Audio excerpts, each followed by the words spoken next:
না মন্দ, এটা কিভাবে বুঝতে পারবেন?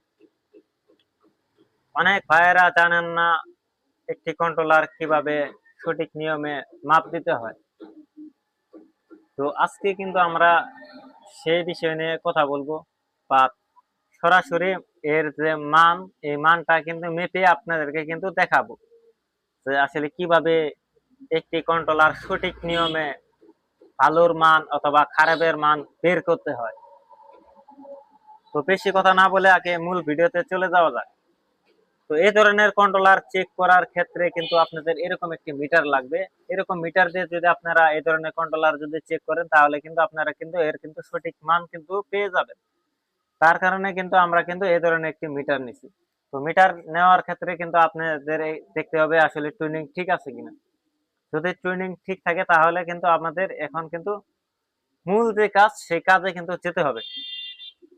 এই কন্ট্রোলারের যে লাল টার্মিনাল, সে লাল টার্মিনালে কিন্তু মিটারের লাল টার্মিনাল কিন্তু ধরতে হবে। এরপর আমাদের যে তিনটা যে টার্মিনাল থাকে, এই তিনটা টার্মিনাল কিন্তু একটি করে কিন্তু চেক করতে হবে।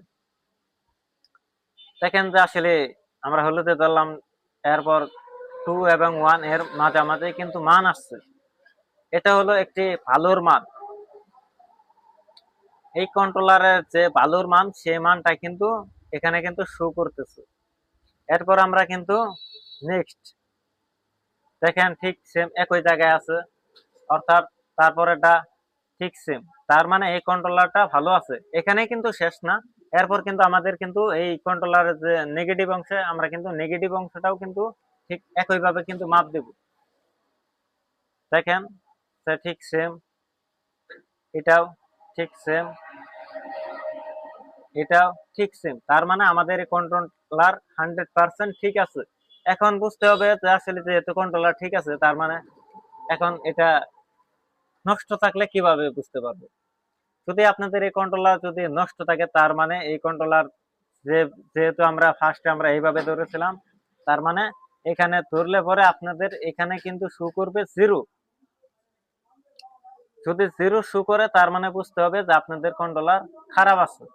এখন যেহেতু 0 না, তার মানে 2 এবং 1 এর মাঝামাঝি অথবা এর আশপাশে যদি থাকে, তাহলে কিন্তু আপনাদের কন্ট্রোলার কিন্তু ভালো আছে। বুঝতে পারছেন? তো আজকের এই ভিডিও এ পর্যন্তই। যাদের কাছে এই ভিডিওটা ভালো লাগছে, তারা অবশ্যই একটি লাইক কমেন্ট করবেন। আরো এই ধরনের নিত্য নতুন কাজের আপডেট যদি দেখতে চান, তাহলে চ্যানেলটি অবশ্যই সাবস্ক্রাইব করে পাশেই থাকবেন।